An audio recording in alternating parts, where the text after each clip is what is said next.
One more for the call. Yes. One.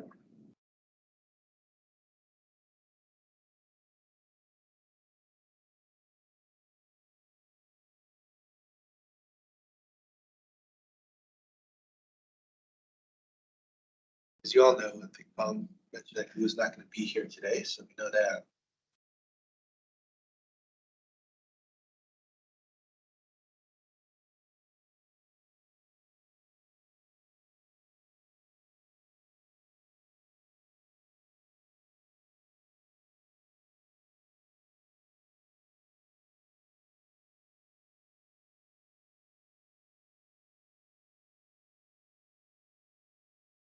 We move our tables, Troy.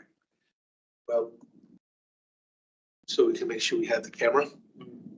It's the other way around, did not provide coverage over this whole area. Not that I'm too happy because I don't like our backs being turned to the opponent, but if we could. Yeah, with that.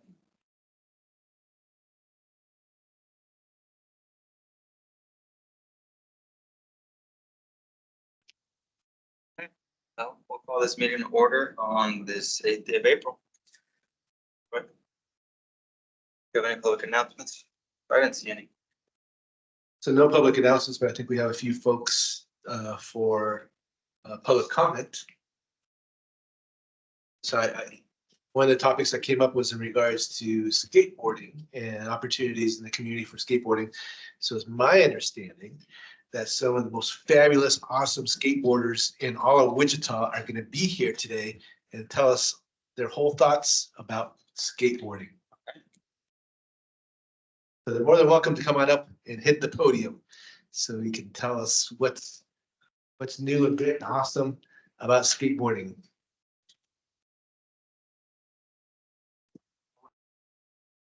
Mike is here. Yeah, it's actually Anthony Avery as well. Also, welcome. And Anthony, I recognize because yes, he's like Mr. Skateboard himself. Thanks. Have you all?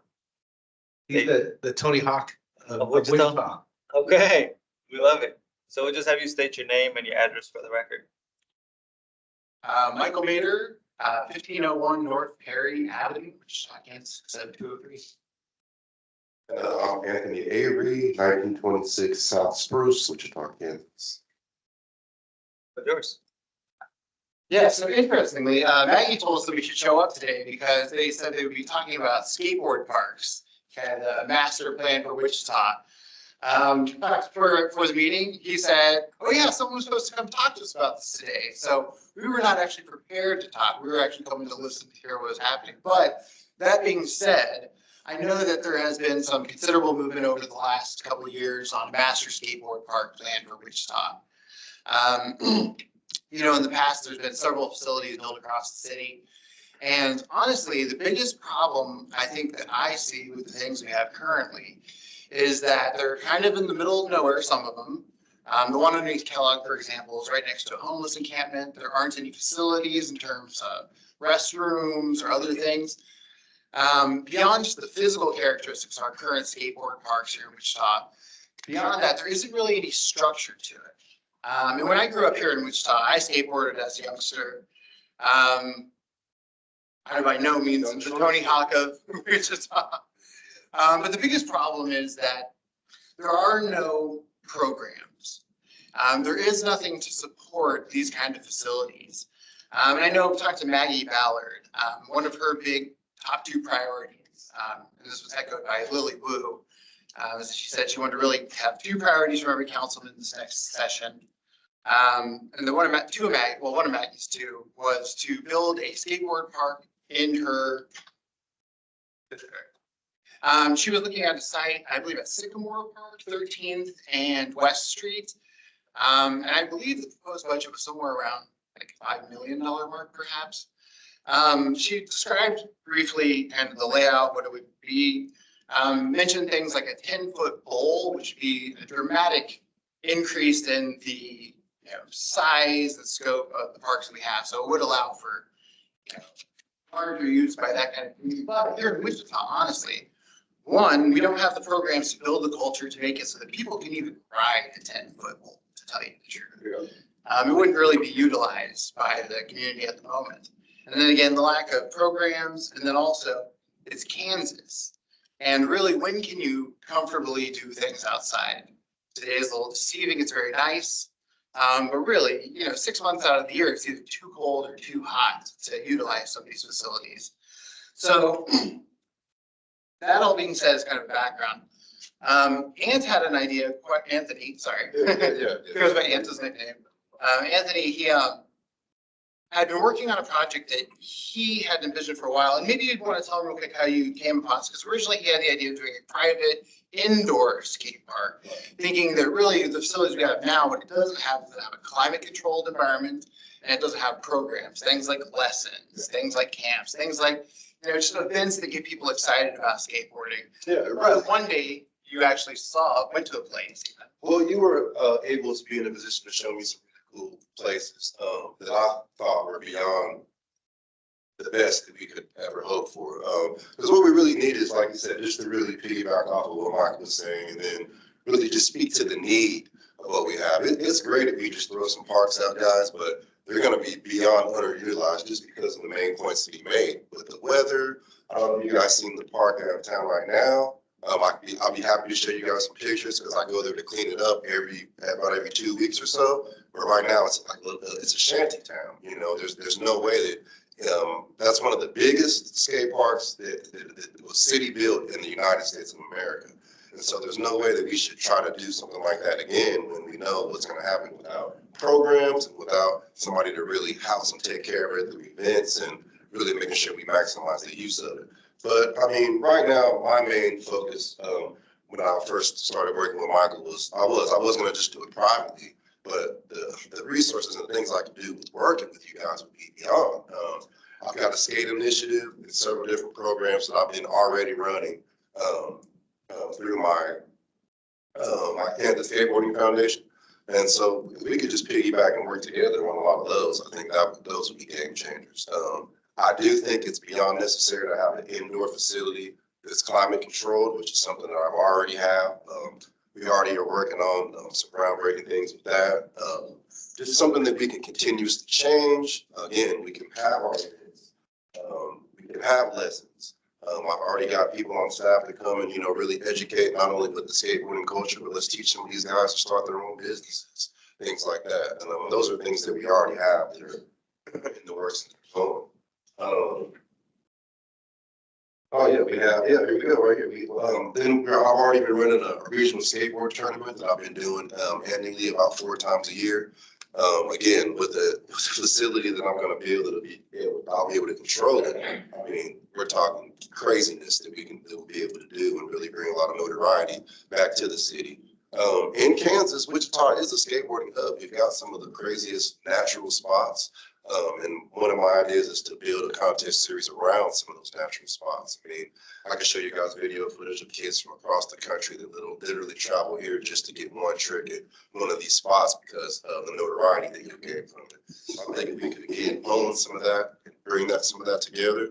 And I think we can also do it with a really, really great budget. We were able to really crunch some awesome numbers and really get a great idea with my background in skate parks. I had a skate park on Osage called Headway Skate Park. So with my experience with that and just really having a vision of what we could really use in the city, I think we really got something with the Kansas Skateboarding Foundation with these programs. Yeah, and I think so. Part of the reason we decided to even pursue talking to the city about this is, the pickleball court was a private public partnership of sorts. And the idea would be really to take the programs and integrate them into Parks Department in terms of just making them available the same way, Parks Board activities, so that people can be a part of it. It's built on a nonprofit structure right now. We foresee an annual budget of around $400,000 operating costs. About 3/4 of that could be actually self-sustained by the facility. And just thinking about where we're taking the city money, since they're going to be, they're already talking about scaling back on the pickleball. You guys know what's happening. Yeah.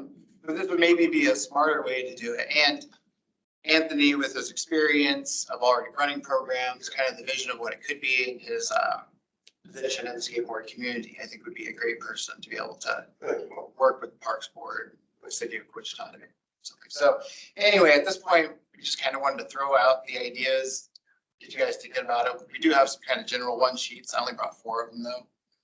That I could pass that to you guys if you'd like. Share it with me. I'll make sure I get an email to everybody. Yeah.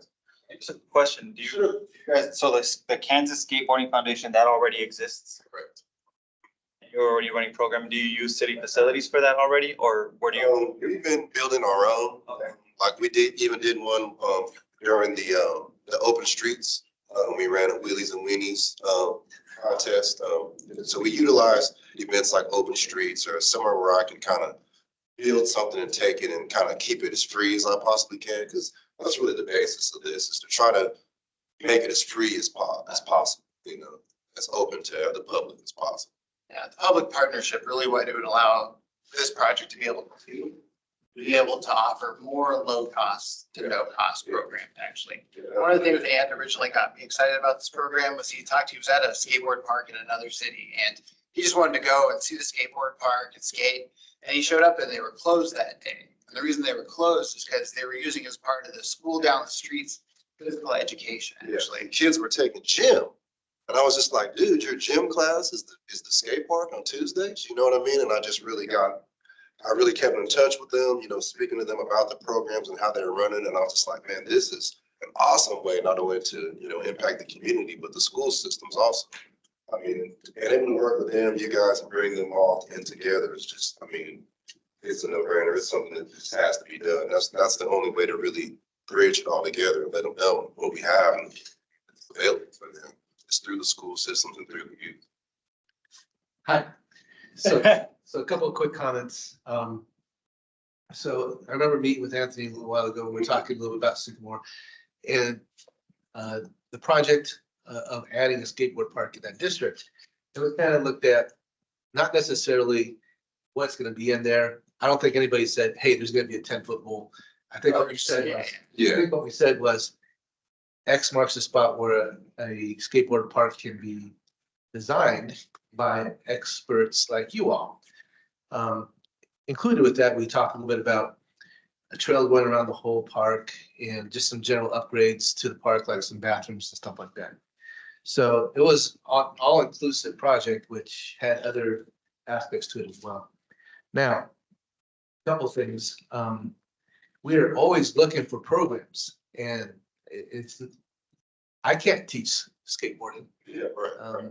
At one point in time, maybe I skateboarded, and I don't think anybody on my staff has those expertise. And so what we do is we go out and find folks that have those skills and work with them to create programs. And to date, we haven't had anybody come talk to us about creating those programs. Now, there's a gentleman back here, just rose his hand up there. He's Mr. Program. He will help anybody and everybody come up with programs that fits their interests within the community and whatnot. So we have a lot of different ways of doing this. We have sometimes that they're free programs, so that just all depends on who's volunteering. It also depends on if they want to get paid. Then we go through a registration system where they get a certain percentage of the registration fees. We do a lot of promotions. We have a lot of contacts in social media. In fact, I would encourage everybody, this is a plug. We have a mobile app. Yeah. So download the city Parks and Recreation Department's mobile app, and you can learn all kinds of things about our Parks and Recreation Department. I even downloaded it. I got it in here. So if you guys are interested in developing programs, I need people to lead us through that. Again, we don't do the programs. We have other people that lead the programs. We just give them all the tools to try to get it done. Okay. Yeah, and I think that would be the ideal thing that we're talking about. Right. The biggest problem would be having a facility where you could actually do it year round. Sure. And I was just to mention that as well. So what was proposed to me the first time around was an outdoor facility, which is a lot different than an indoor facility. And when we're doing indoors, we probably would need somebody who can actually have it staffed and have staff there. When I lived in Albuquerque, New Mexico, there was a really cool indoor skateboard park that I went to a couple times. And it's a different model. I mean, there's so much going on with that. And there's definitely opportunities, but if we're gonna do it, we definitely need to do it right with all the right materials and instead of just getting an old warehouse and say, hey, we're gonna turn this into a skateboard park, an indoor skateboard park, we probably want to do a little bit better than that. So Absolutely. That was my vision also. I felt like they were just all a little bit too, like you say, some industrial area, some building, we just throw some stuff in there. Maggie has took the liberty of coming to visit some of the locations that we've already cited for the Skateboarding Foundation's house and where we live part. And I mean, it's pristine. I mean, it'll be as far as skate parks that are indoor across the nation, it would actually be a shining star. It just doesn't have the same look, the same feel, or the same vibe they normally do. The whole warehouse model, but we just wanted to escape that. You know, that was something we really wanted. Yeah, and I know something like, for example, like the skate rink facility, for example. A project like that would be, you know, many, many years away. Kind of as a shorter term thing. Like you were saying, we found a spot that would be in Maggie's district. It would be in a less advantaged community as well, but it would actually have the full facility to be able to do it. Skateboard parks are pretty easy to pick up and move as well. a couple Would be a way to make couple things to consider is when it's on city property, city land, that's one less thing you have to pay for. We could end up paying for some of the utilities as well. You know, that's what we do with some of our nonprofits is we have an agreement that they use our facilities or our property. But if it's on private land, then we're talking a whole different ballgame because if you want it to be underneath the city's umbrella, then the city has to purchase it. And every time that we tell somebody we want to buy a piece of property, a $10 piece of property turns into a $50 piece of property because you know the city has money, right? You know we have all the money in the world. So what I did was going back to the proposal for the skateboard park, I put in a request for that, a capital request. It's going through the process. It's going to be reviewed by city staff and by council members. And whether it makes the cut or not, I can't say. Now, if we want to change that and change it to a different format in regards to indoor, then it's probably too late for this year. But as for next year, we would need to sit down like we did when we looked at the park and we diagrammed the park. You need to come up with some dreams and put that on paper so we can make a proposal for next year. Sounds good. That's it. We appreciate your time. For your time as well and your passion and dedication. Sounds like you've already done a lot of the work. Anybody else have questions for him? Is there any issues with like liability insurance on something like that with, would it be like the same as a pool or would it be higher? So a lot of our facilities have somewhat liability. And so we have plenty of insurance for that. And as long as we are not negligent, then things are run pretty okay. I mean, we have several skateboard parks already. And so this would be kind of the same thing. Since this one would also be staffed, it would be safety equipment required. Okay. So there wouldn't be any opportunities really for people to, you know, right now they can just run out without a helmet on, their skateboard down. Corey, could you explain a little bit more about your capital request? What does that include? So the request that I made included walking trail around the park, demolition of an old tennis court that is no longer playable. Obviously the skateboard park area, new bathrooms, updating the parking lot. Did I miss anything, Tim? Okay. Do you guys do any work with Derby at their skateboard park?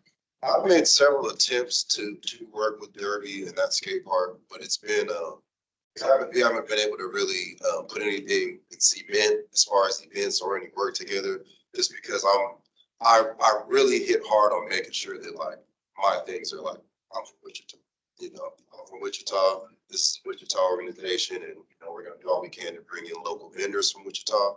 And so far, that hasn't been something that they've really been vibing with. They kind of wanted everything to be mostly Derby vendors or Derby business, which is completely understandable. So far, we just haven't been able to even on that. Yeah, I definitely have reached out to them.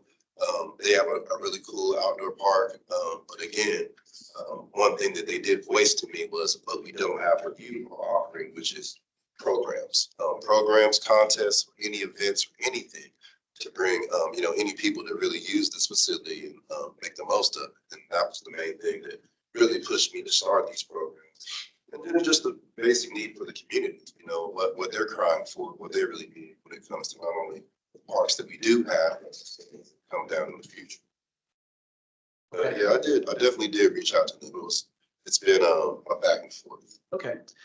Because Steve White, he's a very good friend of mine, and he and I talked about successes here become successes over there, successes over there become successes over here. We're talking about that across the whole county, so we're getting a better relationship with the folks up at Bays and over at Goddard, and so. My idea is to run something that goes across, state, like kind of like how they do in California, or I have some friends that run the Phoenix Am. It's a skateboard contest in Phoenix, and it's across the skate parks of Phoenix. You start one here and there's one series, and then it goes across the parks. I think something like that is one of the initiatives that I also was conjuring up, to where we can have one here, one at Derby Park, one at Mays Park, maybe here be the final stop for the Crown, whatever, like something like that is what we need to really bring it all together. And then that'll keep a lot of the antics and a lot of the graffiti, all the stuff that we have issues with across the parks, this would really help with that, bringing people out, letting them see that it is part of their community. I think this is just what we're trying for right now. The size, of course, is important, the different obstacles we can have. For goals, awesome, you know what I mean? But truly without something that we can, at least one, guys, if we can control, it's climate control, it's safe to drop the little kid off for him to make it to where he can skate the big one. It's a cry for help from the community. There's not a skate or community, even Compton, Watts, some of the just, the most impoverished places across the country have at least one indoor facility, where they can come, they can be safe. We can house and run programs for them, and again, push those across the state, So next steps then, Troy. So I think we should let the CIP process work out and see what the proposal that we put together, see if that even gets any attention. And then definitely for next year, the sooner the better, we start putting something together in regards to what your vision is. Yeah, I would love to. And I always talk about, we're creating these dreams, and ultimately we're going to make these dreams come to reality, and it's never an easy process. No. Yeah. Definitely reach out to your council member and mayor as well, and let them know so we can get that funding approved. Yeah, let's do it. Excellent. Speaking of which, thank you again, because Maggie told us just to show up, not to be ready. Yeah, that's great. Rambling through with that. Wonderful, thank you. Thank you, guys. All right, Troy, approval of minutes. Has everybody had the chance to review the March 11 minutes? Oh, Yes. Can we get a motion to approve? Make a motion to approve the minutes of the 11 March 2024 meeting. Bill motion. Doug second. Any comments? Troy? Nope. All right. All those in favor, say aye. All those opposed, same sign. Okay. Minutes are approved. Troy, we got new items for consideration. yes, we got two items on this area. One of them is in regards to board elections. If we talked about this, it's actually coming up a little bit early, but because we are, I don't know, kind of short in regards to some of our electeds, it's time to get that done now. So Nate, can you help us with the process? Well, yeah, and we kind of talked about this a little bit last time because the bylaws talk about it more being held at the June meeting, which is not what we want to do here, right? The other alternative, it says the board shall appoint such other officers as may be required by law or ordinance or as the business of the board demands, which is kind of where we fit. I think an appointment is probably like a vote of the board, which is the same kind of thing anyway. So if that's what we're doing, I think it's just kind of mold that process onto here where we nominate people, collect those, which is kind of what we've been doing. Give those names an opportunity to kind of like be present and present themselves to the board in public and then vote on it as appropriate. Since we're kind of acting outside the normal rules, technically, it's kind of whatever is most appropriate for you all and kind of what response we've gotten, everything like that. So next year we just pick up on the normal June instead of the April. I think that'd be, yeah. So Tom is our vice chair, right? And he's not here today, but he definitely made it very clear he was not interested in being the chair. Crystal clear, in fact. And being that we do not have a permanent chair, Chris Pompelli was our permanent chair and he is no longer on the board. So we would like to see if we could get a permanent chair. And it's my understanding that Alejo is very qualified. He has had lots of experience on the board. He has lots of connections into the community. He seems to be a very caring person. He really enjoys spending time in our parks and he advocates for parks quite a bit.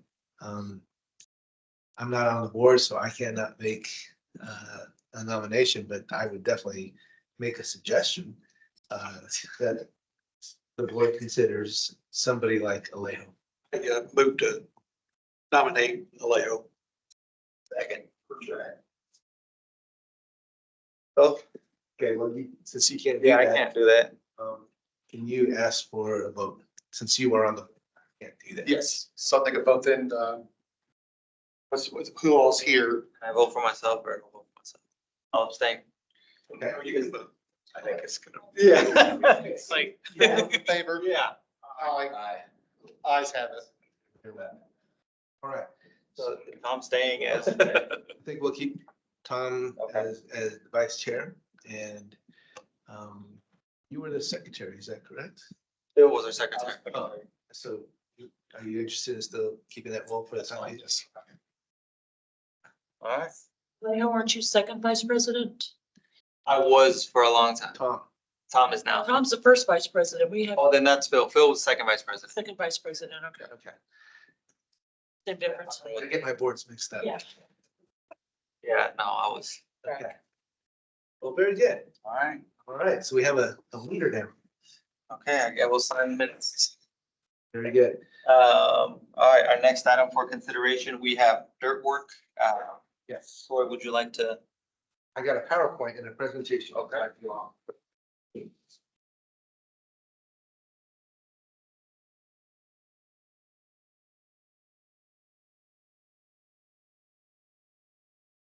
Hey, do we need to do this again in June or we'll just pick up then June of 25? This is fine. I think it's okay. Unless you want the whole pomp and circumstance. No. I'm happy to. I guess you're in Oh. charge now, right? Yeah, I think that works fine. Yeah, and I think it was pretty clear.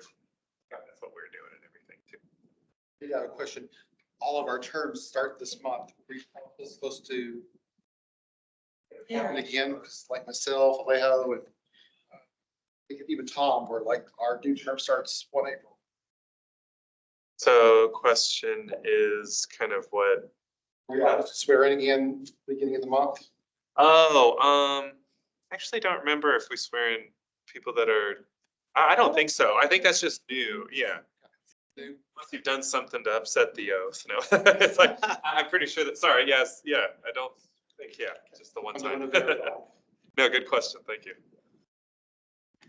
All right, so I have a little bit of a presentation here for you over near Botanica. We have an area that's called the Meadows, and currently it's being used. It's this red area over here. It's currently being leased by Wildcat. And I have Tyler here from Wildcat to answer any questions as well.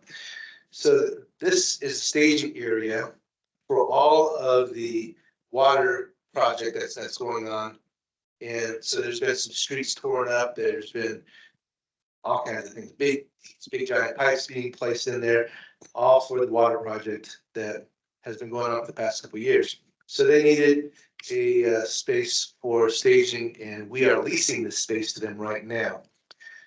In this space, as I mentioned, there's a lot of different pieces of equipment, and there's the spoils of some of the work that there's from the dirt work. So over the course of time, Wildcat has accumulated a significant amount of soil on that property. Under the terms of the lease, they would remove that soil at the end of the lease and return it to the proper pre-lease conditions, so back to the original conditions of the site. However, they made a proposal to us and to spread out the soil to improve the drainage in that area. Because some of that area sits a little bit lower, it might give us some opportunities to spread that soil all around.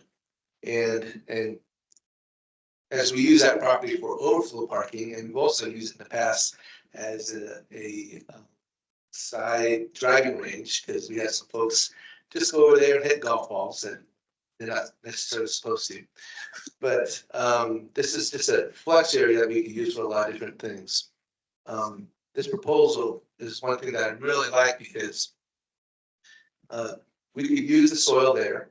It reduces traffic, it reduces the pollution, and just makes it a lot easier and safer just to spread it out there. It's something that we can actually use. So our previous director, Mr. Cupper, he had this really large mound of soil down at South Lakes, and it's like gigantic.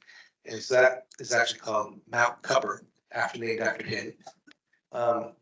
This You want does this to not be Mount? No, this should not be named after me, because it's not going to stay around. But this is almost a ski area for Kansas. It's a really large mound of dirt. I went out there this morning, and these were my pictures from this morning. And so this could definitely be just spread around. This is kind of what they came up with in regards to how it all would come out. The blue area is the highest points, and it kind of feathers down for drainage. There's plenty of soil just to spread this around, and then they would go back and reseed it, as well as just making sure that it's all nice and smooth. So a little bit more about the drainage and how the arrows flow, and then from the side it flows out towards the street, and there's drainage opportunities there to actually take it to the river.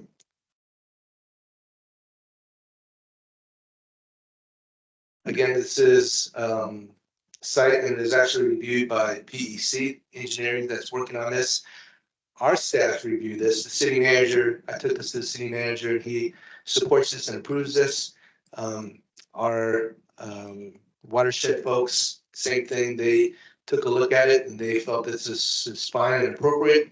So to me, I think this is a good win-win situation for all of us. Wildcat, they will take care of all the costs for this, and the timeline. Wildcat has immediate availability, and to move all this dirt will take about 2 weeks, and upon completion, they'll reestablish the area the way it was before. So again, I have Brian here. If there's any questions, I'll have a little bit more. I have one more slide. So again, the stockpile soils will improve the drainage characteristics of the meadows area. Has lower environmental impact by just leaving it there.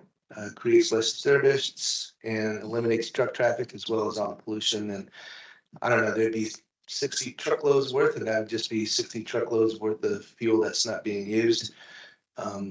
And creates a mutual beneficial transaction where the city incurs no cost to this improvement. So all the folks that I've spoken to are very supportive of this, and I wanted to get a recommendation from the park board, see if they would support this. So.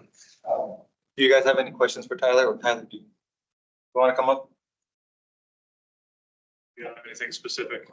I think he already answered that. Only I was gonna ask, as the environmental engineer, what was the NPDS? What does watershed think about it? So you said they were good with it, so Yes. it doesn't kind of roll right off to the river, so No. wouldn't fit together purpose or anything, so. Yep.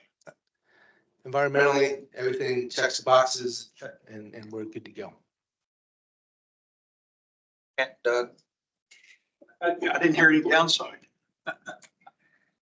Not that I know of. So again, I think this is a good win-win for all of us. so I have a recommendation, but I feel like I wanted to add something to it. It didn't look like there was any trees out there. Could we, we'd recommend that it's, you know, the recommended action, but, how would we say that? Encourage Wildcat to plant, 10 trees in the area at the site. I think that's a fair question and a request. I know we talk about trees a lot and planting where we can on public property and So we're part of the process of planting 8 billion trees across the country. Sure. And we are working hard to make that happen. And every one counts, and 10 more trees would be great in that area. I think we can probably, with our forestry staff, and find a good location for that. How would that be something you guys would consider? It really just comes down to what you want to use the site for. So our proposal is to sort of continue to reuse it as an overflow parking space. That's actually what it would, it has been used for in the past. And so we've actually tried to minimize impacting any of the existing trees as both a part of the lease agreement and also as a part of the using this material as fill. So it really just comes back to what you see using this, you know, moving forward. It might not make sense to plant a bunch of trees out in the middle if you're going to want to use it for parking. Correct. But we'd be open to that discussion, whatever makes sense. I definitely think we would be able to put them someplace where they would thrive and be beneficial. So along the edges, areas where you see a little bit of water flow to help with some of that erosion, but they would also get some decent water. So, I mean, we will find the proper place for it. Certainly work with you. The fill, we've tried to design the fill placement so that it minimizes the runoff volume and speed. So we've tried to make it so that it's sort of is a slow runoff and not going to produce the erosion that you're, you know, if we seed it and stabilize it, we will plan to do, and hopefully we'll minimize all of that. So I wouldn't be as worried about that impact, but again, we can work with you. I think our thought would be to return it per our agreement to a stabilized grass condition, which is sort of what our lease agreement had intended, so. Sounds like they're willing to help out with that. all right, so Nate, how does that recommendation need to be? Is it a motion or recommendation? Oh, we just want to, well, you can move to regular basic. I don't think the form is necessarily all that different. I think you make a motion to Recommend the proposed action with the conversation of including 10 trees planted somewhere along the property? Yep. All right. Motion to do that. Thank you. Got a second? Who seconded? Second. You got a second and a motion. Any further questions? All those in favor, say aye. Aye. All those opposed, same sign. Okay. The dirt. No more Mount Troy. All right, continuation. Doesn't look like we have any continuation of prior business. Do we have Brandon, are you here for finance update? Just in time. Now we're gonna have to hear from Troy. Not as exciting.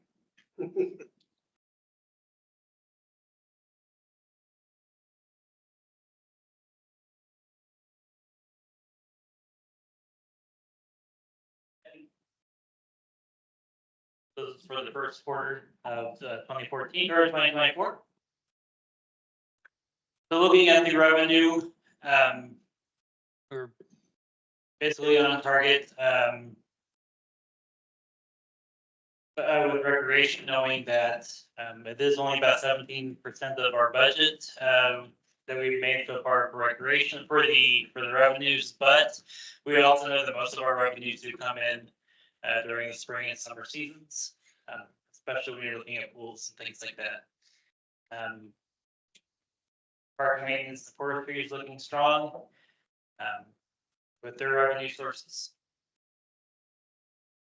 Which that also includes like when we sell scrap metal, so we get part of the scrap metal goes to the maintenance and forestry.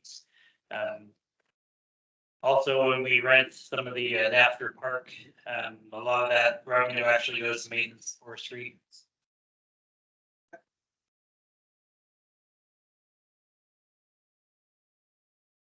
So when we look at the expenditures, we're all looking very good, basically on target for this, for where I think we should be this part of the year.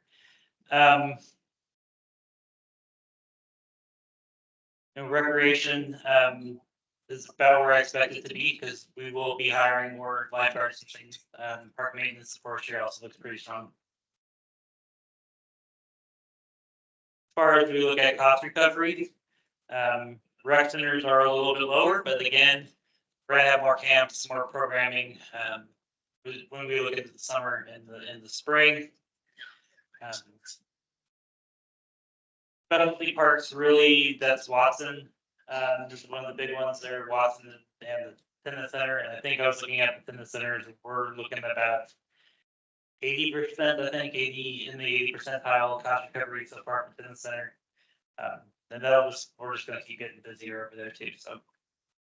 No activity for summer camps. So obviously we haven't, that's still 0%. Also the pool.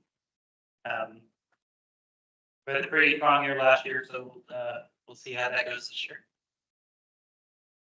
As far as looking at golf looking really good with the revenue.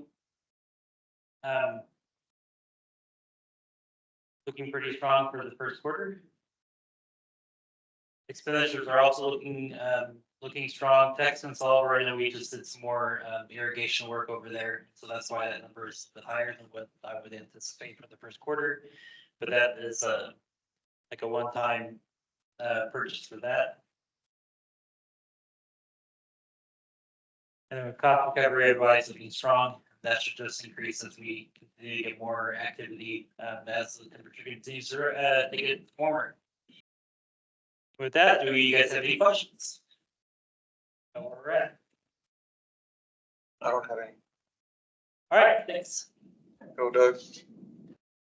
That's not right now. All right, Troy got a communication update. Right. So we haven't had any communications coming from the park board to mayor and council or the other direction. But if there's anything that you would like me to make sure to pass on, I will be ready to take notes. It's a good time to talk about pickleball. Sure. So we had in, I think it was it November of last year? The park board had voted to approve funding for the pickleball complex down in South Lakes. And if I remember correctly, it was something about the company that was selected to do the work couldn't produce a bond, but the funding was already there to have the pickleball complex. The city staff did the sound studies and went through all the environmental stuff, and the staff did all the work to ensure that that was the right location. Because I believe we even moved the location from the back of South Lakes to the front to accommodate some of those things that we found. And so I know it's a kind of on the chopping block, it feels like right now, but I think you can attest to this too. I feel like we've been having a pickleball conversation for a number of years now. Yeah. And it felt like that was a nice solution and a nice investment into a district that we hadn't, I don't know that we'd put money into the parks in that district in a while, but I guess for me, I feel like we did a lot of work for the park board, and the park staff did a lot of work for pickleball.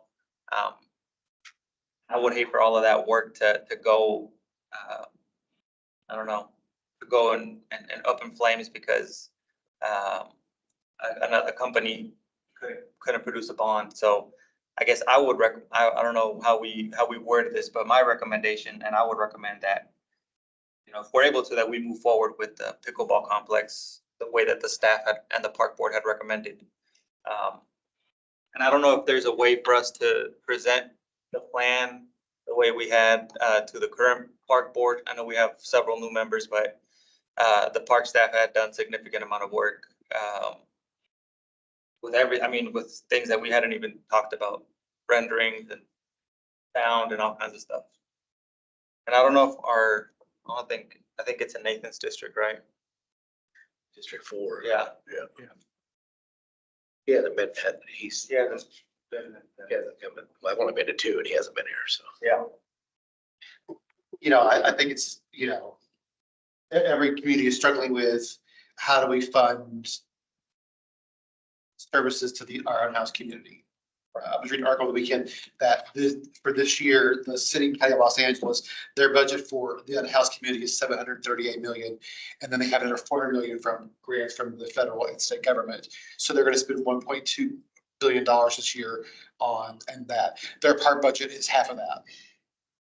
Right. So every community is in this situation about how do we balance out community services and try to take care of our own house community. So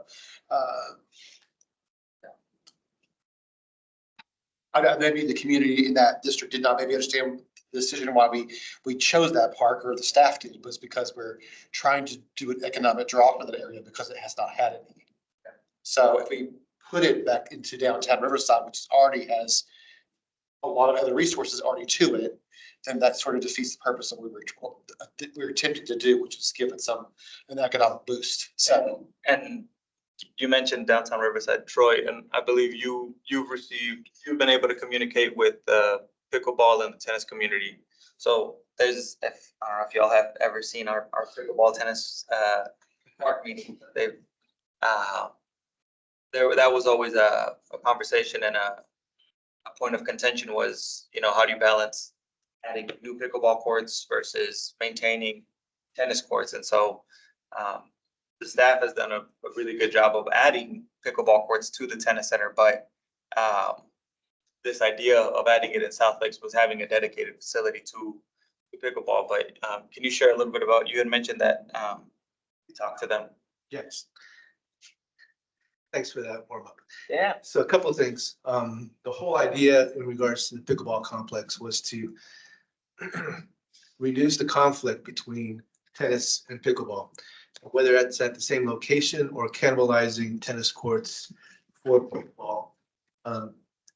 There's a strong desire to add more pickleball courts here in Wichita, and I get that call quite often. I see the demand, and so that was the whole idea of this. I put in the pickleball complex down at South Lakes. An added bonus was the economic impact. So we had first started down the road of adding some pickleball courts down there. All of a sudden realized on a national scale, we can have a really fantastic facility that's going to have an economic impact, bring people to Wichita, have a premier site, put Wichita on the map. And the great flexibility that we have down there, there's so much space. We had first talked about 18 courts. We added 6 more in the design to 24 courts, which was what the national touring companies were looking for, the professionals. And we still have room to add 10 more if needed. So also with that was the reduction of any kind of impact in regards to noise. Anywhere in the city, within the middle of the city, there's that situation that the pickleball will be making noise. And we have that over at Riverside to a certain extent, but adding more courts over at Riverside would just amplify that situation. Also down at South Lakes, the reason why it was chosen was because there's plenty of parking spaces. There's over 900 parking spaces available. Over at Riverside, we have about 150. So to bring in a major pickleball tournament, what they were suggesting on a typical weekend is about 1,000 people a day. 1,000 people a day over at Riverside would be nearly impossible and chaotic. But we could put tents and we could put the stage up. We could have a band. The awards could be done on a really high level. There could be VIP tents and opportunities and space for the vendors and all kinds of stuff. So this is what we were looking at when we did our research with USA Pickleball, and we did our research with the National Professional Touring Companies of what they really wanted to see. So the other issue that we're looking at as well is that tennis is going gangbusters over at Riverside. We brought in a new professional, Brent. He is doing awesome. He is bringing in new customers, and we're actually having a hard time staffing because we need more people to come in and teach more lessons because the demand is that high. That location over at Riverside is also a host for collegiate tennis. Friends in Newman play all their home games there, all matches, they're called matches, all their home matches at that location. And we are working with the USTA to add in more tournaments over there. A year and a half ago, we worked with Mo Conley. They're a nonprofit tennis interest group here. It's named after Maureen Conley, who was a professional tennis player back in the 50s and 60s, and she was just one of those pioneers in the sport. And so they actually donated $400,000 to put in 2 new tennis courts over at Riverside, really to kind of focus on making sure that it's a tennis facility. So they were not necessarily happy to find out that there was intent to turn Riverside into a pickleball facility, or even to add new pickleball courts at that site. It also would take away from, if we were to host more pickleball there, it would take away from all the momentum that's going on for the tennis courts and for all the tennis programs. You just heard the skateboard folks talking about the foundation of any kind of sport is the programming that goes behind it. So I would not want to damage that momentum that's moving forward with tennis by adding more pickleball over at Riverside. That was the whole reason why we talked about different facilities. So that's a long story. Yeah. I think I shared everything that was on my mind. I think if we diminish it down to what has been talked about, then to me, there's just no need to do anything, because then we're not using resources wisely. Because then it's just basically a pickleball court that you can drive to go. We were trying to create a world-class destination that was, I mean, Topeka has something in there way smaller than we are. So, sorry, Doug. No, you're fine. What did USA Pickleball, did they come here? They did. Okay. And what did they say about the area? Because I understand the economic development, but it's not a field of dreams. When you build it, they will come. So I'm wondering if they talked about the surrounding areas with facilities for restaurants and hotels to accommodate all of those. So when they go into other locations, it's kind of the same thing, is that they're out at the edge of the city in regards to their large tournaments, because there's no space in downtown areas or the infill. So what we're looking over at South Lakes was with berms, with really quality landscaping, with a beautiful layout, just all the support systems. And there's no place nearby that has that kind of design. The design is top notch. You might not have the restaurants and the hotel right outside of the park, but people will still come. And we already talked to all these folks. USA Pickleball came and said, your plan is perfect. I mean, we like it. I mean, you can't have everything that you need, but you have 90% 95% of everything that you need to make this happen. They actually, one of the representatives actually came a couple of weeks ago when I was doing the presentation to council, and Carl, he spoke. And then when the suggestion was we should use Riverside, he said, no, that's not a good idea at all, because they don't want to be in competition with tennis. They don't want to be the ones that look like the bad guy. And then trying to squeeze a major tournament over at Riverside is just not going to work. So the local pickleball folks agreed. They don't want to turn Riverside into a pickleball complex. As well as the tennis folks, obviously, they don't want that either. So I'm getting feedback from all the stakeholders, all the folks that are part of this, is Riverside is not the answer. That's what I've been getting.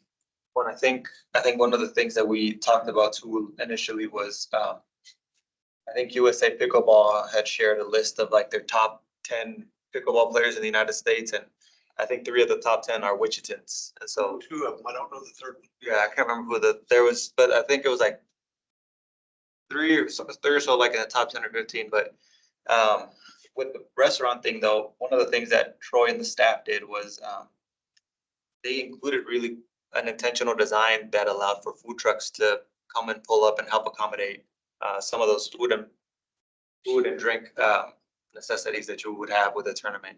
And I believe we had an area as well for concessions internally that the staff would manage. So I don't know. I know we worked and we talked about this, and we had a couple of Friday night meetings at the city hall chambers, at the council chamber, excuse me. I would hate for this project to go away. The funding is there. Funding's already allocated. It just really needs to go back out, the RFP, and pick a new construction company and run with it. And if I remember correctly, the construction companies that all of them, or most of them, they came in under budget as well, right? So Correct. the project was scoped correctly. I mean, it was really a well thought out project. And so I just don't want it to go away. I mean, I don't know, we had a lot of conversations about lights and new pickleball courts and all kinds of stuff, and it just. And then remind us, Troy, what's been spent to date as far as, I mean, you can't calculate the hours staff spent on it, but just the other dollars you already put into this project. For design, as well as the communication, the study for the sound study, it's about 350, maybe a little bit more, somewhere around there. Currently, is this going to a workshop on the other recommendation, or will this ever be presented for a vote again? Or? So we did have a workshop a couple weeks ago. The direction was. Yeah, I watched that. Yeah, the direction was for me to find a way to add pickleball to Riverside. Thanks, yeah. Yeah. And then add a few more courts down at South Lakes. So we're gonna start looking at that. But again, every single stakeholder doesn't want Riverside to change. I'll come up with some ideas, and those will have impacts on. So this has been tabled for now then? Yeah. Is there another area that it could, like northeast, So a couple things. west? Sure. So a couple things. If we add it over in Riverside, it'll be very difficult to manage, because I'll be splitting courts on either side of the area. We'll be losing trees. Parking is going to be an issue. Sound is an issue. Yep. So there's a couple of areas where you could put a new pickleball complex, and we have empty space next to Stryker. That's a spot that would go. Where's that at? I'm sorry. Stryker Soccer Complex, it's up north. East. Gotcha. Thank you. And then Plainview, I was just looking at Plainview. That's a spot that really kind of intrigues me, because it's right next to the highway. It's a park that is not necessarily used a lot. Could use some love and care. There could definitely be some opportunities there. There's lots of space, and there's parking there that could be used already. So infrastructure is already there. 1,000 spots or the 900 spots. Not 900, but 200, with adding some more. And some temporary parking spaces could be put in place for large tournaments that are nearby. If we do something over at Riverside, we'd have to bring in busing and a lot of other ways to develop transportation.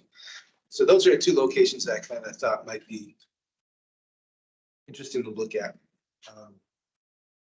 Again, South Lakes though is really the best spot. It's kind of a payback too for moving soccer out of there too. Yeah. Kind of promised. And that was one of the things too, was we're looking at trying to have good distribution across all the different districts, and that district hasn't had too many projects, and this would be one of those cool projects.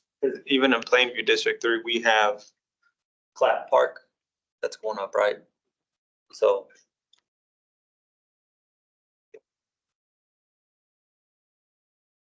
I don't know, so I don't know if it's appropriate to make a recommendation that we. Or I guess, how do you communicate this back to the city manager and the mayor? Is it through a motion or a recommendation? But you guys take a motion as to what you want me to communicate. Yeah. And I'll be happy to do so. We would do it today, or, I mean, we're very few here. I don't know how the rest of our members feel about this. I'm, just. Would we be able to see your presentation the next month? Like what you gave, like what you've shown us and, Sure. It's not almost half of our board wasn't here. Yeah, I'd like to see more information before I. Sure. We'll do that. I just had to go to Stryker because, I mean, again, whether it be Southwest or Southeast, both of our town kind of gets like, we get the water plant and the certain kinds of establishments, right? And mix the industrial within, housing. So this was going to be a change to all those things. Right? Yes, South Lakes, I drove down there dozens of times to meet with the sound engineers and looking at how can we set this up and everything. It's a 15-minute drive from downtown. So it's not a difficult drive. Can't get lost. People are willing to drive more than 30 minutes to get to different type of special events and special facilities. So it's not downtown, but it's accessible. So, Well, in the northeast is not downtown, but they're pretty successful at the places that they have, not the city. Those are all private. Well, Stryker, I mean, Stryker belongs to the city. Yeah, they've been real popular. right. What do you think that pushback has started? I know it's a new council. I mean, watching the meetings. Yeah, I mean, it's not hard to figure out that there's. Well, this is just my perspective from my view, but prior to December, 7 council members were in favor of it. So I was this close to moving forward with the project. Common for a big construction company like that to not be able to get a bond issued. So I think it's a couple different aspects to it. And I have talked to the legal department as well as our purchasing folks. And the construction company, I was going to mention it, but I'm not going to mention it by name. The construction company has done a lot of work for us. They've done all kinds of things for us. And so it's very unusual for this type of situation to happen. I think it was really shocking when it wasn't produced. And I think they might have provided some other type of bonding that they thought was adequate. It didn't meet the needs of what the law department was looking for as far as their specifications. So They give it an extension too, an extra time too, or? I don't think so. I think it's because everybody has to put in their bids, and if you don't meet those qualifications, then you typically go to the next one. However, in this situation, I'm not exactly sure what happened. So all I know is that the bond was not what the city was expecting in the format that they were expecting it. So. One other issue with some budgetary for the city is coming in the next few years. Sure. And I don't know the details. You may know the details. Yeah, there's definitely concern in the future about our budget. And I get it. There's other things that are priorities. We're talking about homeless shelters as part of it. It was suggested that this funding, the $6 million, would go to other things such as the shelter, maybe some other pickleball courts. So that money is still going to be spent one way or the other from that perspective, from that plan. So in my thought process is if we're going to spend the money anyways, might as well do it the best way possible. Not forcing square peg in a round hole, trying to make Riverside the destination location for pickleball. I mean, if we had sent any communication back, I think it's that we move away from that, from trying to make Riverside the pickleball destination, because that's all of the parties involved, all the stakeholders, none of them want it. And so I don't need to see a presentation for that. I know we heard a lot from the pickleball community in the past and tennis community as well. And that would be my communication back to them. You guys missed it. We had a whole meeting in the chamber over here, packed full between the tennis and the pickleball community over just changing one court at Edgemore so they could have one more pickleball lights. I mean, Yeah, I spoke at that committee. Yes. I mean, it was gonna be a whole evening. So, So just, you're basically saying you want to proceed with the original and not do the 6 and the 9 and the 4. That would be my communication. I would love to send back in my recommendation, but I understand if we want to wait a month to see the. Who's working on it? So I'm sorry to interrupt you. Is like, as the city manager, you are. Yes, I get assigned. You get assigned to do the 6 at South Lakes and the 9 at Riverside So and a $2 million range or. one of my best, well, not my employees, but one of my colleagues, Tim, who's That's what behind Tim me, gets to do. Tim and I will sit down and see That's what they want to see. if we can squeeze something in. What's the impact? What's the unintended consequences with each one of these? Yeah, more But the frustrating thing to me is I've already gotten feedback from all stakeholders involved. And you would think the pickleball folks would be excited about it, but they're not, because they know that that's not the right place for it. The tennis folks, same thing. Just casual folks in regards to the area around Riverside, those folks don't want to see trees go away, expanded parking lots. 300 cars in their neighborhood. Right. So, but we will follow through with our assignment. We'll put together a plan and see how it actually shakes out. But we recommend you don't do that because that doesn't make sense for your time. I mean, we already spent a year and a half studying Yeah. pickleball, 3 years. No, we will get Troy in trouble with the council. So, I mean, I mean, we'll do our job. Well, But if the 6 courts at South Lakes, it's in the workshop that was proposed, that would just be a bare bones project, kind of Right. no building, no nothing, just a. Right. And the tough thing about that too is currently we open and close that park. And so I would have to pay overtime to have somebody open and close those gates. something like this, 24 courts, right? Is that what it was? Would be. What else do they have in District 4 as far as pickleball? Some of the rec centers open up their gyms for pickleball. Well, all the, Osage is? Yeah. Okay. I mean, right, I think we put 2 courts there at Osage. is it one of the smaller as far as the district? Yeah. I think it's 2, yes. District 4. District 4. But an Ailey Park or. No. Yeah, Seneca Park, we got the 6 that they just go gangbusters on it. And the other thing that was really kind of interesting on all of our research with this is 2 particular items. One is for our operations and one in regards specifically about pickleball. Pickleball is very social. A good example is Seneca. There's 6 courts, but there'll be 40 people there.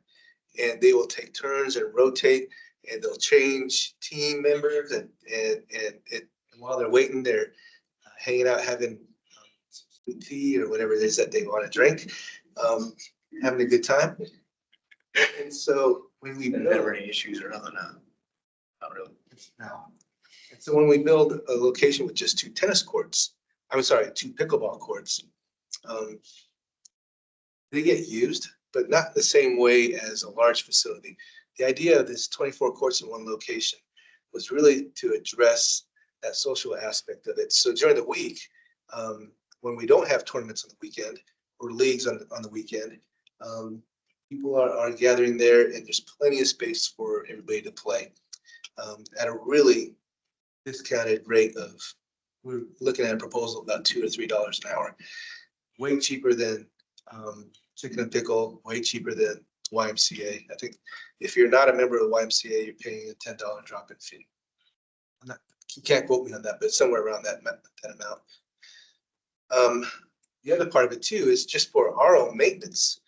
When we start putting 2 or 4 pickleball courts all over the city, that means my staff has to drive all over the place to do maintenance, pick up the trash, sweep around the courts, making sure that everything is okay. Put 24 courts in one location, I have it staffed. All that's taken care of. That relieves my maintenance folks to do other things that they need to do. So we're looking at this model, not just for pickleball, but we're looking at this for football fields. We're looking at this, obviously Stryker's a great example. We have 11 soccer facilities, soccer fields, all in one location. That just makes it a lot easier for us to do a maintenance as well. So these were all the things that were factored in into this design, into this location, into this project. It was, I mean, it was really well thought out. We talked to all kinds of folks. I would hate for this project to go away.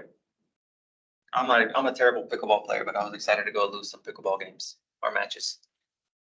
So I guess can we make well, you're gonna do your job, so never mind. Well, I would suggest, How do we communicate this? you share your concerns. So If you have concerns. I do. Yeah, I mean, I think one, I'm concerned that we're wasting city staff time. Like, you and them are busy in your own, I mean, you guys are doing 75 other things. But then the other thing is that you already invested the time in $350,000 plus in identifying this as the ideal location. We heard from all the stakeholders, so I guess in my mind, I don't understand why we would move away from this.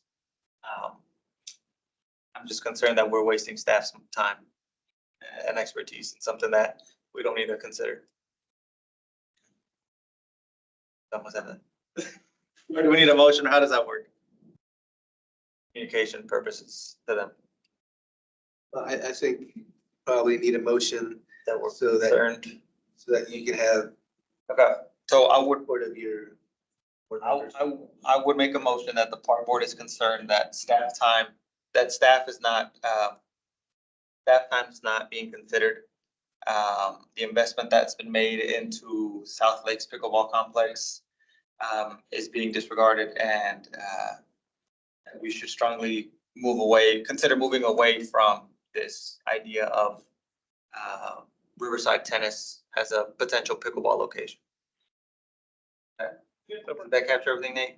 Well, I mean, Did that, or does that capture yeah, it's fine. Like the motions don't have to be too perfect. As long as it's got the ideas you want. yeah. Yeah, perfect. Match what they have said. I was thinking about, Any thoughts or conversations? Tell me again about the motion. I understand about the Riverside. You had some comments. What did I say about the staff not being, the staff's time not being considered? There, Or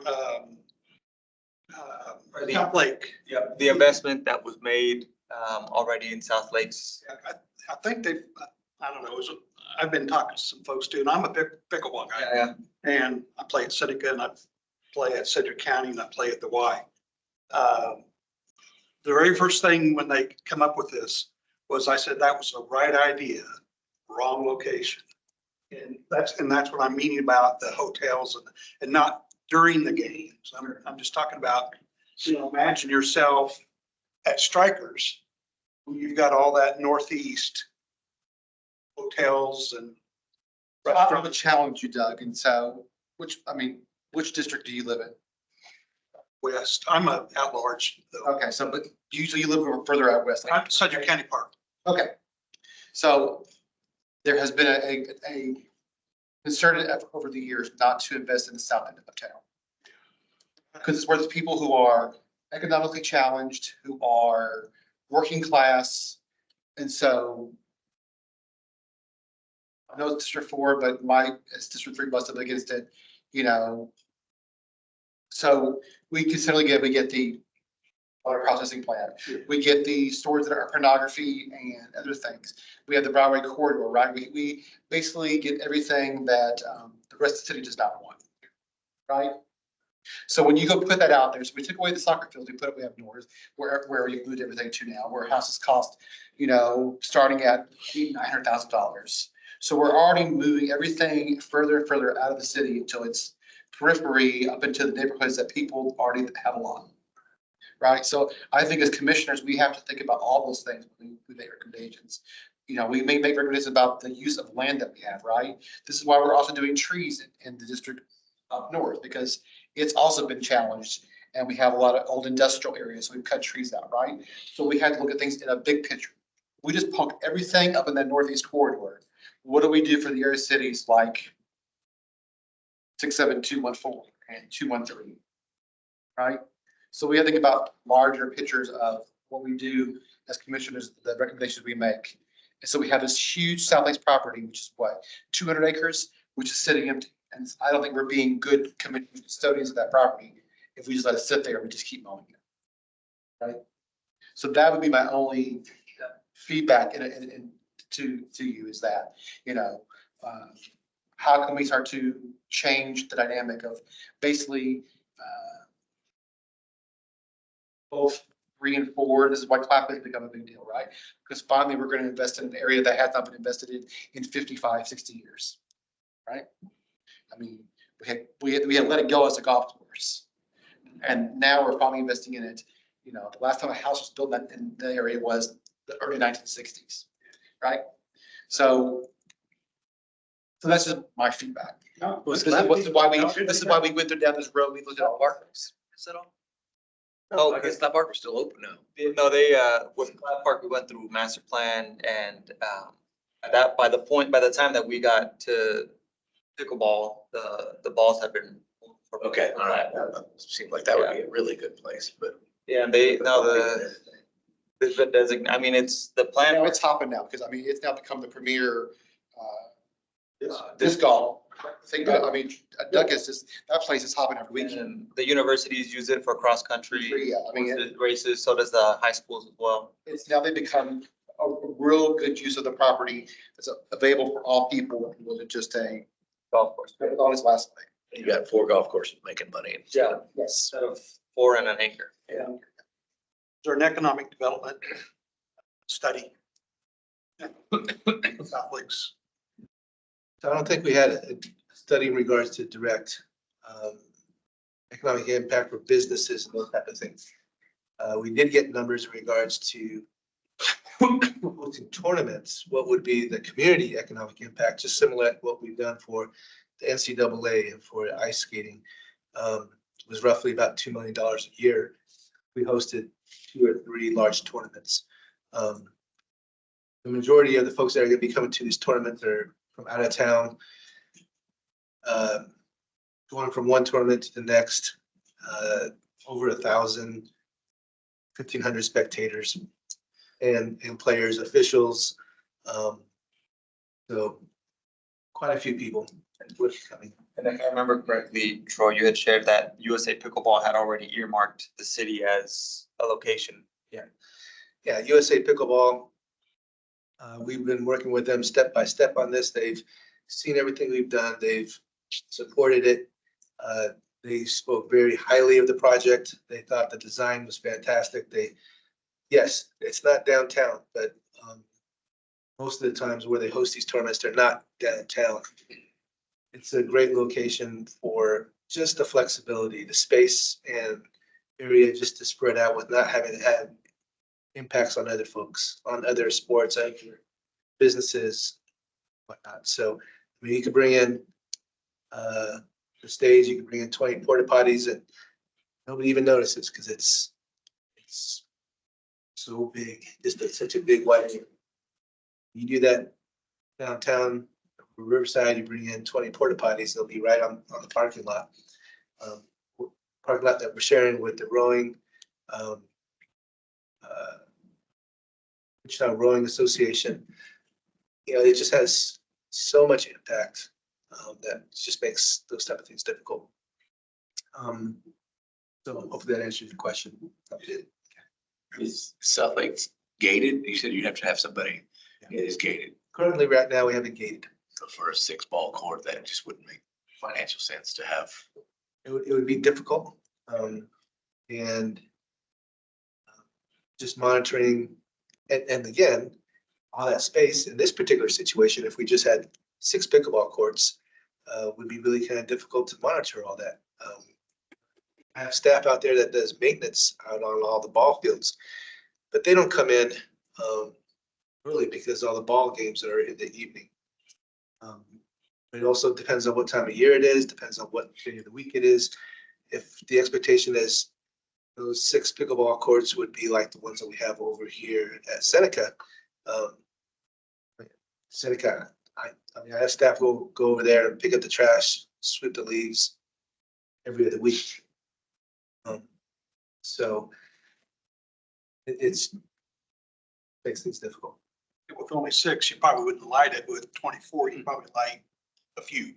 Yeah, Most of them are lit, right? no, all of them, we came through and then worked with one of the lighting companies. Usually we go with one particular company that we typically like. But in this situation, pickleballs aren't going 20 feet up in the air, 30 feet up in the air. Doesn't need the greatest amount of light. The company that we chose was LED lights that was really lit hard onto these particular courts. And again, that was another win. That was another way we found savings because we were using a newer company that has the same technology. So we found a great company, great product at a really, really good price.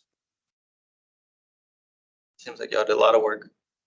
So staff does a tremendous job on allocating the resources to the right places and balancing out how we use the property.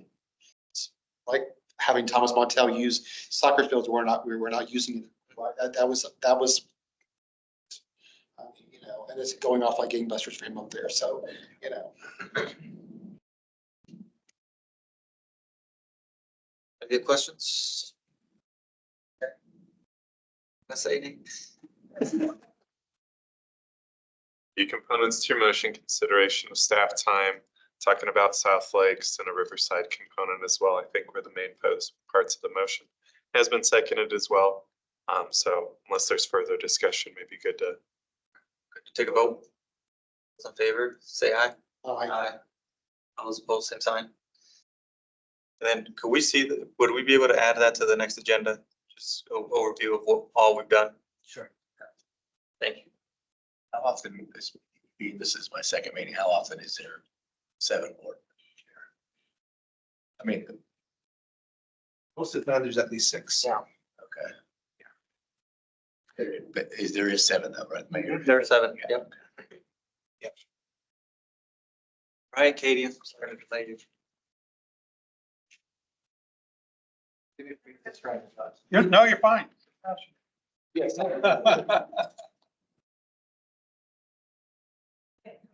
Quick social media update for you. Here is just a quick overview of our follower count on all of our pages. We have seen a bit of growth over the past couple months with this as we are going into spring and summer season. Napster Park is the winner for most follower increases this past month with 7.5% growth. And then going into each individual page, I'm skipping the main page. I'm going to talk about that at the end because I got some big exciting announcements about that. But for Watson Park, The top posts last month were about Watson going digital and selling tickets, and then about ride season opening, just a few weeks ago. So we saw overall almost 30,000 people reached on that page, which is an increase of 300% from the previous month. NASCAR Park is starting to ramp up its programming. Freedom Music had its first jam session of the season. They have jam session out there once a month. And so NASCAR Park is also up about 170% in terms of its reach. Open Streets, we've got Open Streets coming up this weekend. So we've had a lot of posts on the page about vendors and about the different ways you can get involved with that. So this post, speaking vendors, saw a reach of over 2,000, and that page overall is up 200% from the previous month. Golf Wichita programming was kind of the theme last month with posts about senior leagues and the kids, the junior golf, starting to do a golf program. Each saw a reach of almost 2,000 people. That page is up as well. So really all of our pages overall are seeing increasing numbers as we move forward. So what I'm most excited about is Park Madness. So we are wrapping that up. The last couple of weeks, we've had match after match for all of these different parks. We picked out 64 of our parks to go head to head. We saw a few upsets in the first couple of rounds. Delano Park being a big one, didn't see that one passing some of the other parks, but it made it through quite a ways until it hit Riverside. So now today, right now, the championship match is live on Facebook. So it's Riverside teamed up against Watson Park. So if you go on Facebook right now, you can go into the stories on Wichita Park and Recreation's page and vote who you want to win. It's be open until noon tomorrow, and then it's all over. Only but one. One today and one It's still sort of close, but separate. Yeah. Both. There you go. One today. It's the city of Wichita Parks page, right? Yeah, it's Wichita Park and Recreation. To get to the stories, you just tap on the profile picture and then view story. I figured it out. You can figure it Yeah, no, I got it. I have followed all the park pages. out. I voted after lunch. And then we did touch on the app just a little bit, but I wanted to make sure to point that out that we do have a new app. If you haven't downloaded it, you can scan this QR code unless it got cut off. And you can download it right now. We have. What's that? You cannot vote from the app. I'm so sorry. That is one thing we haven't quite figured out just yet, but next year we'll make sure it's linked up. having trouble with the password. I'll get with you later. Okay, cool. Yeah. So some things about the app. Our goal is to hit 1,000 downloads in the first quarter, and we've already had 485 downloads. It's only been live for 1 week. So we think we're gonna pass that goal. So we're very excited about all these new downloads.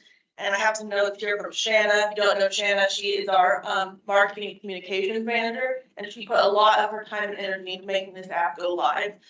So she did all of the design from bottom up. It's integrated with our RecTrack management system. And we are only the second, I believe she said, company with RecTrack that has made this app through the program. So she worked with them to design all of the pages. She built the navigation so every time you click on a button, she had to tell it where to go within the app, linking to our external web pages. And the cool thing is that when you log in, since it's integrated with RecTrack, once you log in on the app, you don't have to log in again. I know that's been a big issue for a lot of our customers, keeping track of that password. So once you're in, you're in. And then you can sign up for classes. There's a lot of different things you can go into, buy tickets, sign up for classes, look at information about events, find out about how to rent a venue. So it's really got everything you could possibly want. Something new that we just started is that we're selling swimming pool memberships and tickets online. And we're also selling Watson Park ride tickets online.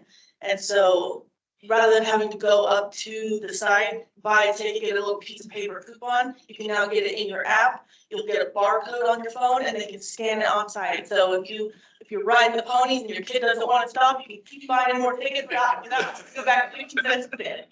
So it made it super easy, automated when we scan the tickets. That way it'll automatically update our attendance. So staff isn't having to keep a manual tally and then write it down on a piece of paper, put it in a spreadsheet, it'll all be through the program now. And then one more thing that we're integrating is that the athletic league feature through the app.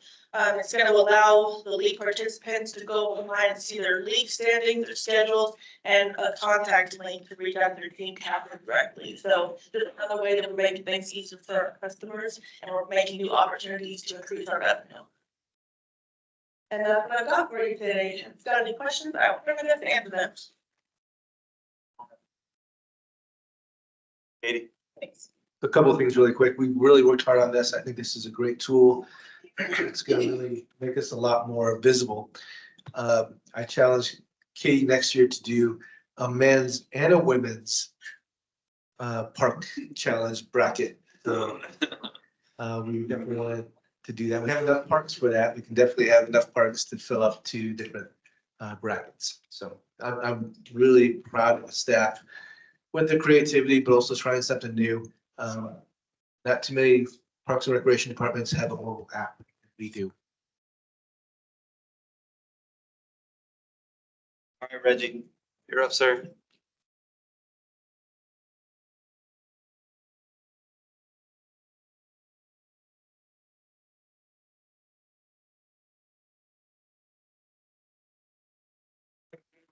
Parks and Rec superintendent, see some new people I haven't had opportunity yet.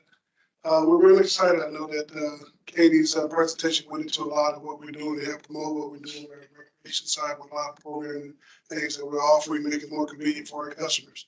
So kind of lead into some of the things that we've done coming into the spring season for us. Our NFL flag league has continued to grow. We're going into our 4th year for that. For an opening weekend this past weekend.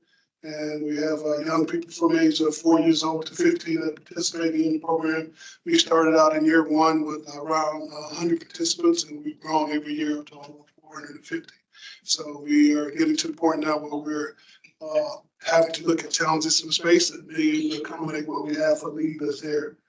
Our adult softball league actually started on the 5th of March. It had 52 teams that participated in it.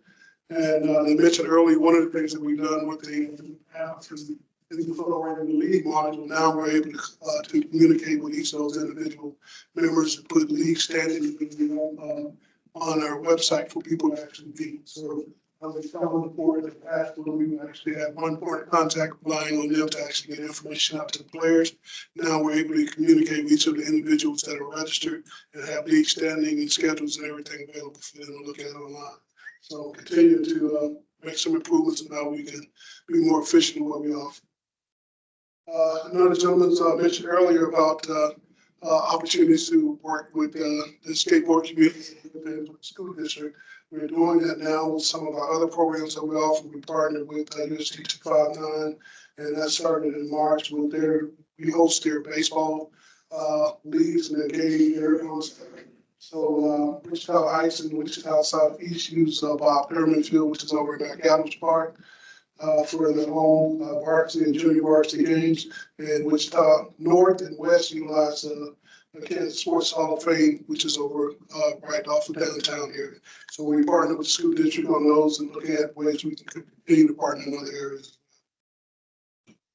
So Linwood Rec Center, we had our Kids Connection spring break camp that was offered there on site. We were at capacity for 15 kids per day that we offered there with, and tied in some of the St. Patrick's Day crafts and March Madness theme and bingo and ice cream Sunday party that we actually had with those individuals. From that particular camp, we were able to generate $2,025 in revenue for that particular week at that site. And we had it at 2 other locations that we offered it as well. We had voters on site there at our rec center. We use several of our centers for voting, and Linwood is one of those locations. And another big thing that we do that people don't realize is that we partner with the Humane Society here and offer some clinics where we do some vaccinations for pets in the community free of charge. So we partner with some organizations that come in through Wichita Tech and through the Humane Society, do microchipping there, as well as being able to do some vaccination and pet care services on site there for the community also.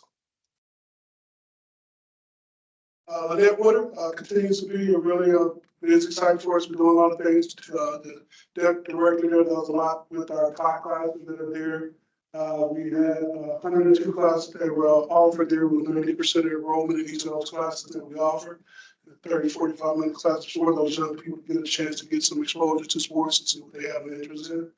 And we'll know that there is $128 in revenue on it. And as I mentioned earlier, with a lot of those specialty camps and classes that we offer, we find individuals in the community that has that expertise, and we work with them, help market, promote it, and they have a facility to offer the program, and we are able to capture some revenue, and they're able to capture the revenue to cover the cost of the program. So they get 70% of the revenue, and then a portion of it comes back to the individuals who offer the program as well. So they had summer camp is starting on the first registration started for that, and we have at Woodard, there's a 30 scholarship that were available to work with housing and offer scholarship for those young people who qualify at no cost. And so we do that at all of our sites that we have funding available to do that as another service to continue to make it affordable for the community. And we finally are getting completed the security system here on site at Woodard, where we actually have cameras that are on site there, as well as a monitor alarm system to be able to grant access for when people coming in and out, and it's being controlled by our control system downtown here at City Hall. And lastly, something else that we're really excited about, we've been looking at more and more ways that we can be more efficient in the programs that we offer. So RegTrack is our rec management software system that we do in all of our registrations for our programs. And EPAC is a module and a partner with them that we actually incorporate with that. And what EPAC does is allow a parent to actually upload all of their medical forms, all of their contact information, pictures for anyone that's picking up for the other people who are registered in our program. It's compliant, where it's secured according to what our safety standards are, and it's all digitalized now. So our camp counselors can have a tablet that they can take out anywhere they go in the community. They can immediately reach out to the parent. They can actually see photos of who can pick up, have all the medical forms that they have right there on hand, not worrying about if something happens, they have to go back on site to have access to it. And another unique component to that as well, instead of us now, if there's an emergency or anything that we need to send a notification out, we can actually send out a text notification to everyone that's in the system that has a phone number or email there that we can generate it from wherever we are instead of having to go back to our site to send any updates. So doing a lot of exciting things. This is one of the big pieces that we're looking for. And we're still looking to hire more people for the summer camps, as well as our swimming pools as well. Great. Any questions? Thank you. You're doing amazing. Jesse? Jesse's not here today. Golf is doing well. Really quick update. So Jesse is actually out today at the golf courses because he's getting ready for a youth event that's going to be kicking out this weekend. He's busy. He's going gangbusters, and I'm just so excited that we're not tapping the momentum and just busy. So they're doing well. They're finishing up all of their renovations, and they have a few staff members to hire, but things are good. Yep. All right, Brett.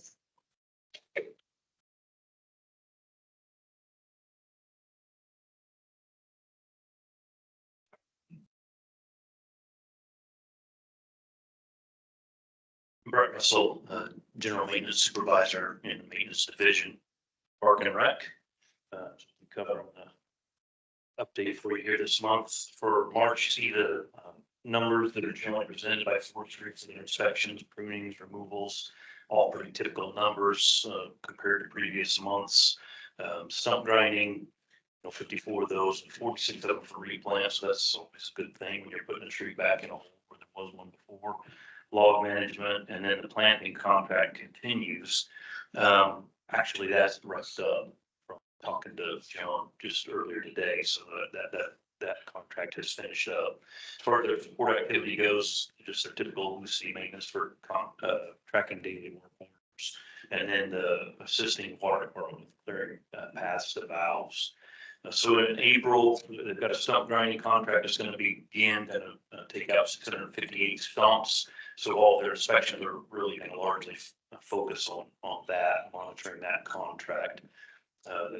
working high priority tree removals, and they had a special projects planned for the month of April too. That included a tree giveaway with ICT trees that took place this past weekend. And so all the trees, 50 trees that had been slated to be donated were all given away this past weekend. So they're viewing that as a success there.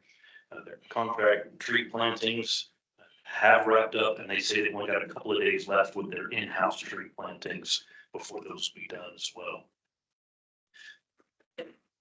So for construction and special projects section, we've got the construction of the new playground in Watson Park on the west side of the lake that has begun. So we've been monitoring that progress on that project.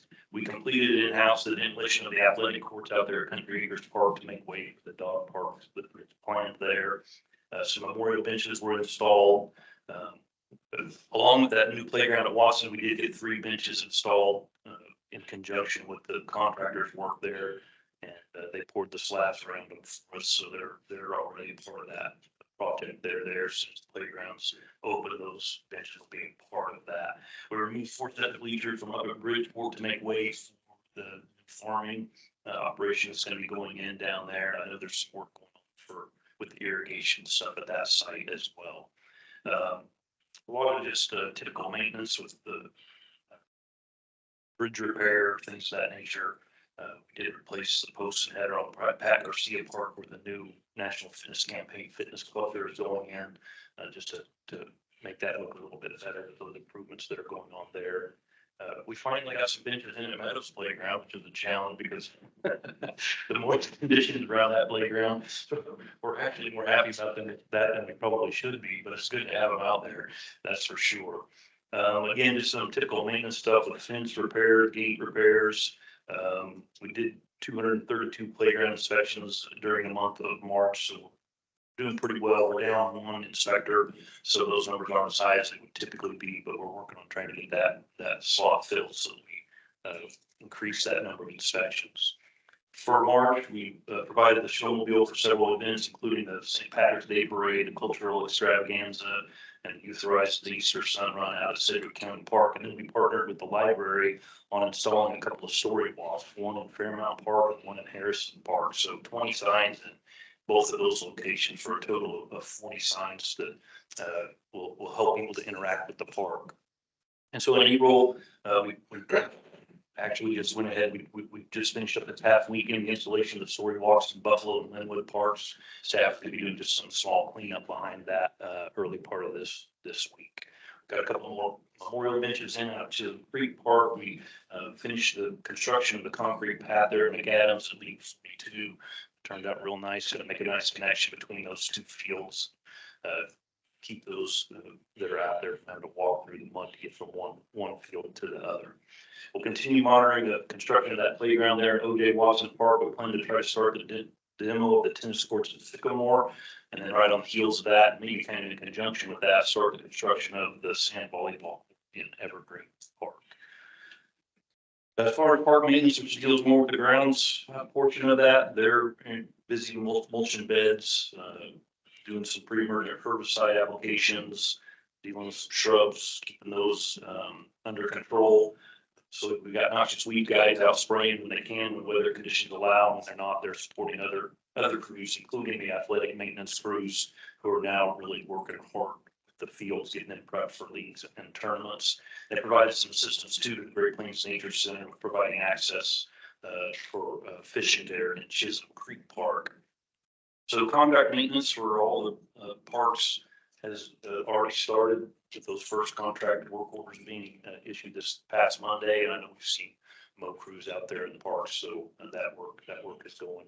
Traffic collection is still doing its best to keep up with the demand there. They're seeing increases there, as well as with cleanups of illegal dumping, things of that nature. And they're also doing some testing to control measures for springtime control of cow repair and winter creeper euonymus. So just a couple of things they're trying out there to see if they can have some success with that.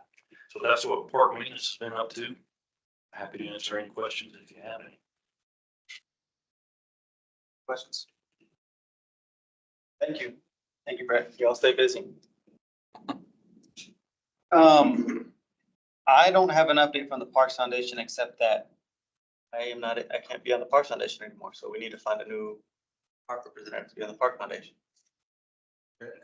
So, the meetings are once a month. I believe they are moving them. They used to be Wednesday afternoons and they were looking at a lunchtime. I can't remember if it was what day of the week they were looking. Wednesday lunches, okay. And they're typically hybrid. It doesn't require a lot to attend, take notes for here to report back and vice versa. We've been able to work with them on a few different projects.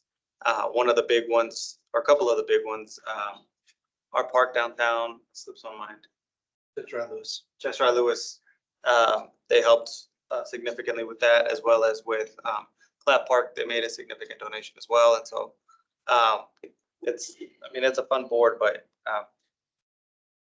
we don't have to decide today, but think about it, and maybe at the next meeting, we'll appoint somebody. Not here. Yeah, Nathan. How big's the foundation? What is that? There's 10, 11, 10 or 11 members. and they're continuing to grow it. Dollars, I'm sorry. So that's, they have over $1 million in the bank. Million? Over $1 million, yeah. Now, some of that is dedicated for certain different categories. Some of it is administrative. But as you all might know, or if you don't know, the plates for parks is their main funding. So that's the license plate with the Wichita flag emblem on it.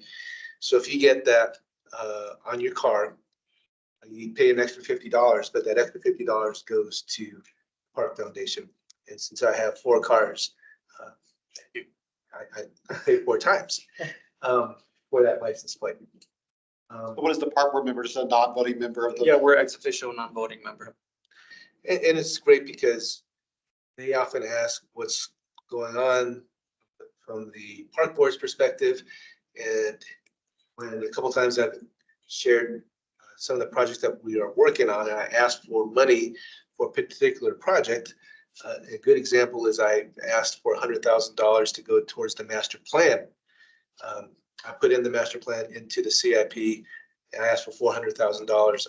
It's estimated to be between $400,000 and $500,000 to do a new master plan for all of our park system. So Alejo advocated and said, here's all the reasons why Troy needs that $100,000 for that master plan. So it's great to have that communication and that support going back and forth. One item that's going through the park board that's been really helpful. If you all remember that there is a summer concert series through KEYN. I'm not sure if I mentioned this to you guys last time. They reached out to us and asked if they could host some of those concerts at NAFSCA Park. Yeah. And so we decided, yes, we're going to do that. We're going to do half of them at NAFSCA Park. The other half are going to be over at Andover, where it was last year. Next year, what I'd like to see us do is have maybe 12 concerts and 4 of them be over at Mays, because Mays has an outstanding amphitheater that we need to get them some exposure as well. So it'll be a county-wide thing. To do that, it cost us $24,000, $6,000 a concert. And so I was able to fundraise through Visit Wichita, Downtown Wichita, the Wichita Foundation, as well as the Wichita Foundation. Each of them are donating to cover the costs for that. And all of that is flowing right through the Park Foundation's finances. So it's working out really well. That's the way we work together as a partner. So if it interests you all, let us know by the next meeting.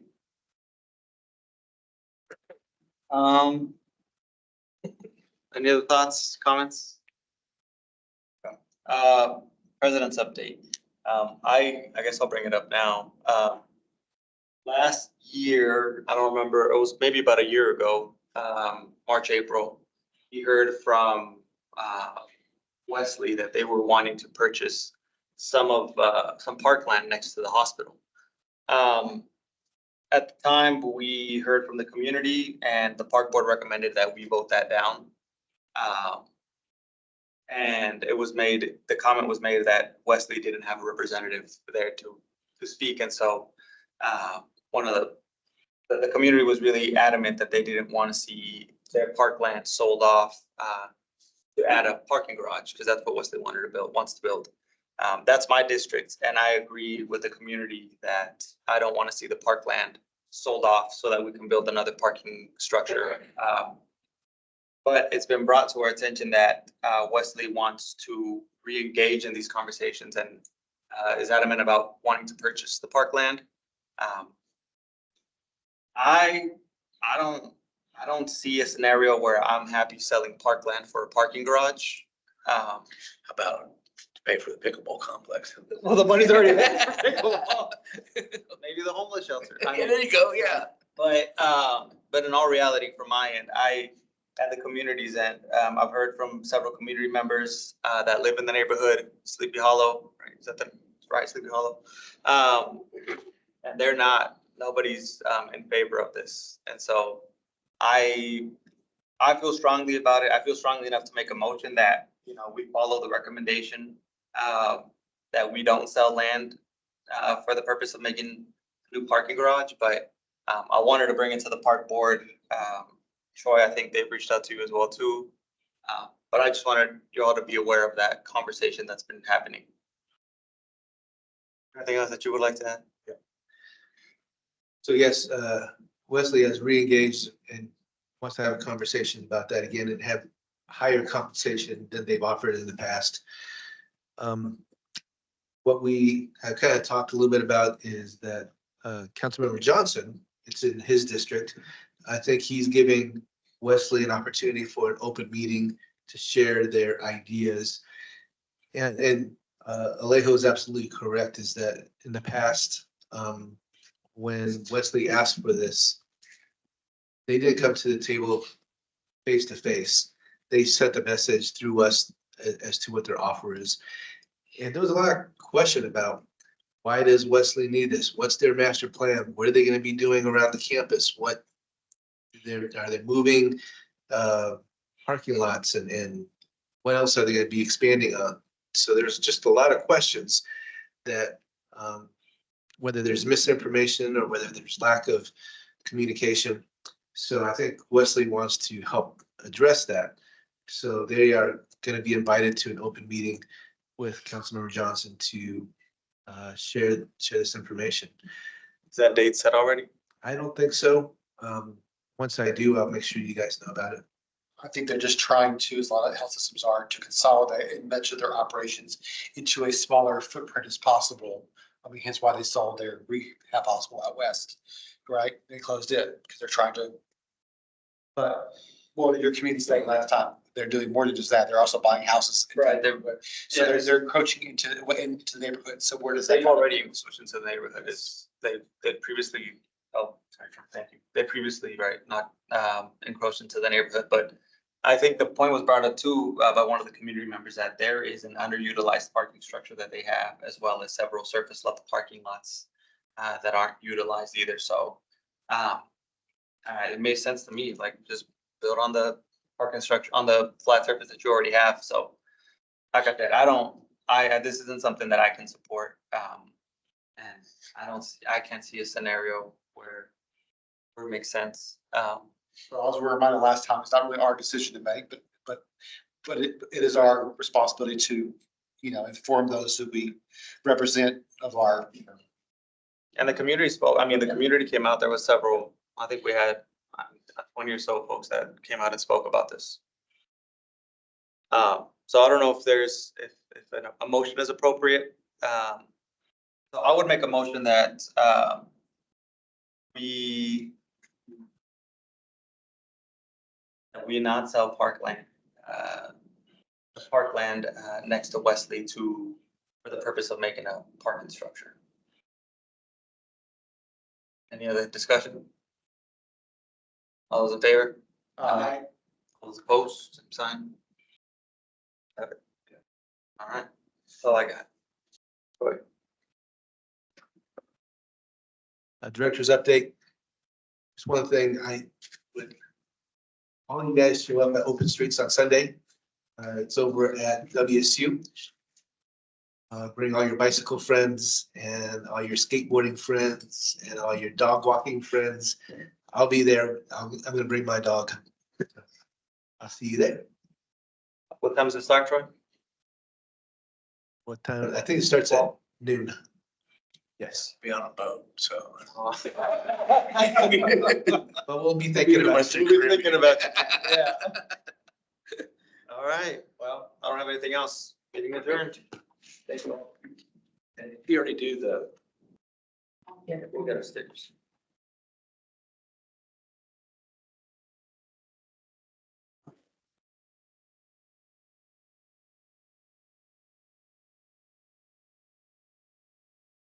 I feel like we usually have at least 6 people. I don't know what's. It's just my second one. No, you're, no, I got a surprise.